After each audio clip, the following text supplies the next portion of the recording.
महिला लेखिका नंदिनी जब ट्यूशन पढ़ाने अपने नए नियोक्ता के घर पहुंची तो दीवार पर लगी एक फैमिली फोटो देखकर दंग रह गई। तस्वीर में दिख रहा आदमी बिल्कुल उसके पति जैसा था। सिया, ये तुम्हारे पापा हैं? हाँ मैम, वो बहुत बिजी रहते हैं, सिर्फ वीकेंड पर मम्मी और मेरे साथ समय बिताने घर आते हैं। शुरुआत में नंदिनी ने इसे महज एक संयोग समझा, लेकिन पढ़ाई के दौरान सिया ने उसे एक नकाशीदार फाउंटेन पेन दिया। वह वही पेन था जो 3 साल पहले नंदिनी ने अपने पति को तोहफे में दिया था। इतने सालों से उसका पति हर हफ्ते यही कहकर घर आता था कि काम बहुत ज्यादा है। उसी पल नंदिनी को समझ आ गया कि उसकी कथित व्यस्तता दरअसल एक दूसरा परिवार संभालने में बीत रही थी। बच्ची के सामने उसने अपने जज्बात छिपाए और किसी तरह पूरी क्लास खत्म की, लेकिन इसके बाद जो पता चला उसने उसका दिल पूरी तरह तोड़ दिया। उसे मालूम हुआ कि इस घर वाले अपनी बेटी को विदेश पढ़ने भेजने की तैयारी कर रहे हैं। दूसरी ओर जब उसकी अपनी बेटी ने विदेश में पढ़ने की इच्छा जताई थी तब उसके पति ने पैसों की कमी का बहाना बनाकर साफ मना कर दिया था। उसने कहा था कि भविष्य के लिए बचत करनी है और भारत में पढ़ाई भी उतनी ही अच्छी होती है। ये सब याद आते ही नंदिनी की आंखें भर आईं। अब उसे समझ आ गया कि पति के पास पैसे नहीं बल्कि उसके और उनकी बेटी के लिए चाहत नहीं थी। तभी घर की मालकिन बाहर आई। वह बेहद सलीके से तैयार थी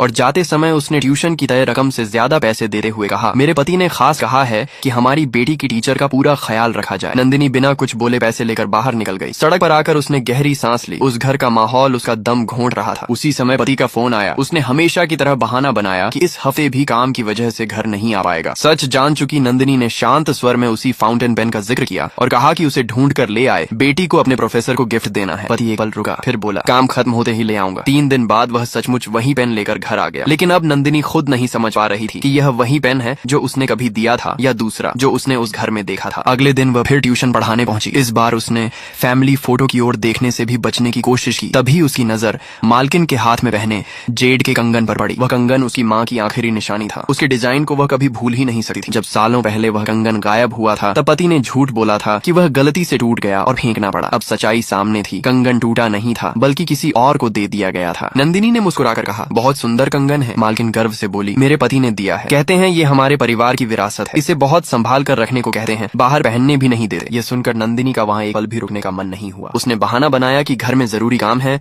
और आगे ट्यूशन नहीं पढ़ा पाएगी। लेकिन मालकिन उसकी पढ़ाने की शैली से इतनी प्रभावित थी कि उसने फीस दोगुनी करने की पेशकश कर दी। नंदिनी ठिठक गई। बेटी की पढ़ाई का खर्च अभी भी अधूरा था। उसने सोचा चाहे पति साथ न दे, लेकिन एक माँ होने के नाते वह अपनी बेटी का भविष्य खुद बनाएगी। घर लौटते समय उसने बेटी को फोन किया और खर्चों के बारे में पूछा। तब पता चला कि बेटी खुद ट्यूशन पढ़ाकर सिर्फ 80 रुपए प्रति घंटा कमा रही है। ये सुनकर उसका दिल भर आया। घर पहुंचने पर पति हमेशा की तरह उसके लिए उसकी पसंद की मिठाई लेकर आया। पहले जो अपनापन लगता था अब सब बनावटी महसूस हो रहा था। जब पति उसके करीब आने लगा तो वह अनायास पीछे हट गई। फिर भी उसने खुद को संभाला और कोई सवाल नहीं किया। अगले दिन वह फिर ट्यूशन पढ़ाने पहुंची। क्लास खत्म होते ही सिया ने अपने पापा को फोन किया और प्यार से नया बैग दिलाने की जिद करने लगी। फोन के दूसरी तरफ वही परिचित आवाज थी। पति ने बिना एक पल सोचे उसकी बात मान ली। नंदिनी के मन में सिर्फ एक सवाल गूंज रहा था, जब उसकी अपनी बेटी विदेश पढ़ना चाहती थी तब पैसे नहीं थे, लेकिन यहाँ एक बैग के लिए तुरंत हाँ कैसे हो गई। वह जाने लगी। तभी मालकिन ने उससे रुकर पक्षियों का घोंसला नहीं बल्कि एक कटोरी बर्ड्स नेस्ट सूप खाने का आग्रह किया। नंदिनी का ध्यान भटका हुआ था। पीछे रखी शेल्फ से टकराकर उसके हाथ से लगभग 8 लाख रुपए की कीमत का एक फूलदान गिरकर टूट गया। पल भर में माँ बेटी का व्यवहार बदल गया। दोनों ने उस पर जानबूझकर फूलदान तोड़ने का आरोप लगाया